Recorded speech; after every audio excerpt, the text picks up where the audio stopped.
Student, তোমরা যারা ক্যালকাটা ইউনিভার্সিটির আন্ডারে 6 সেমিস্টারের ছাত্রছাত্রী আছো এবং তোমাদের শিক্ষাবিজ্ঞান পাস কোর্সে ডিএসসি B2 পেপার অর্থাৎ ওমেন এডুকেশন এই পেপারটি আছে, তোমাদের জন্য আজকে ক্লাসটা খুবই গুরুত্বপূর্ণ।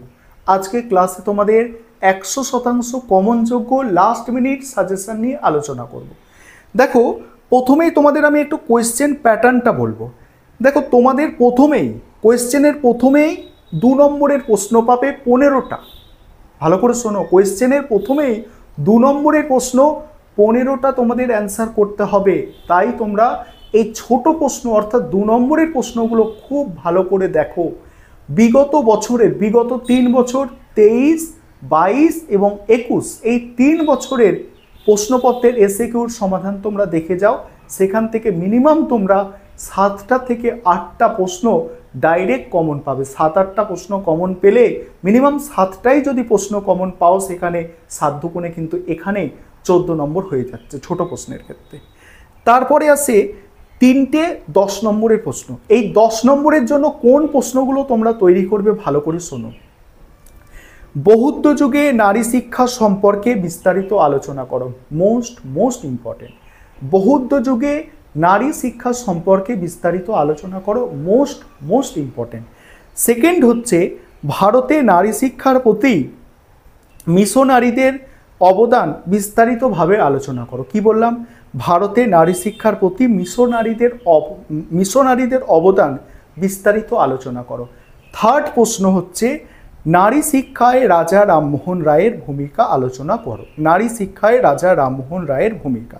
ফোর্থ হচ্ছে নারী শিক্ষা সংক্রান্ত জাতীয় কমিটি 1958-এর সুপারিশগুলি সংক্ষেপে আলোচনা করো।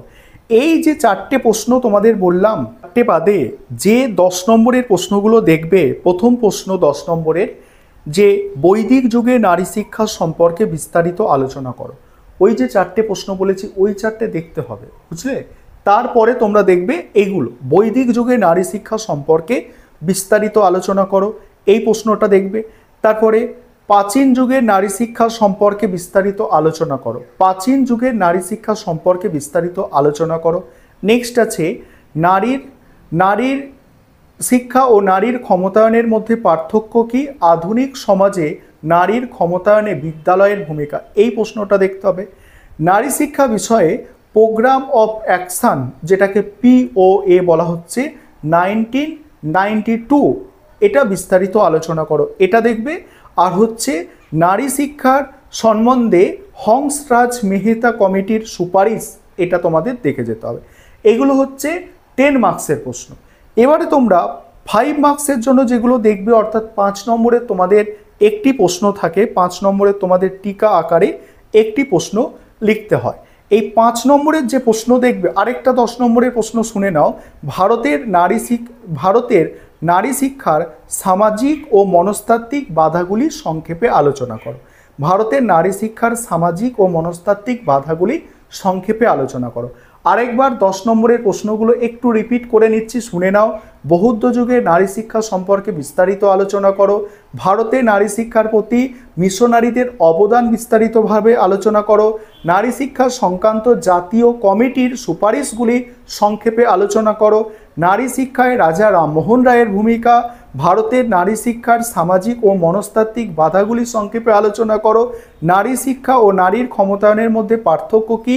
আধুনিক সমাজে নারীর ক্ষমতায়নে বিদ্যালয়ের ভূমিকা। এই 6টা প্রশ্ন তোমরা দেখছো। তারপরে তোমরা কি করছো? তারপরে তোমরা দেখছো বৈদিক যুগের নারী শিক্ষা সম্পর্কে বিস্তারিত আলোচনা আর প্রোগ্রাম অফ অ্যাকশন। এই 8টা প্রশ্ন তোমরা 10 নম্বরের দেখে যাও।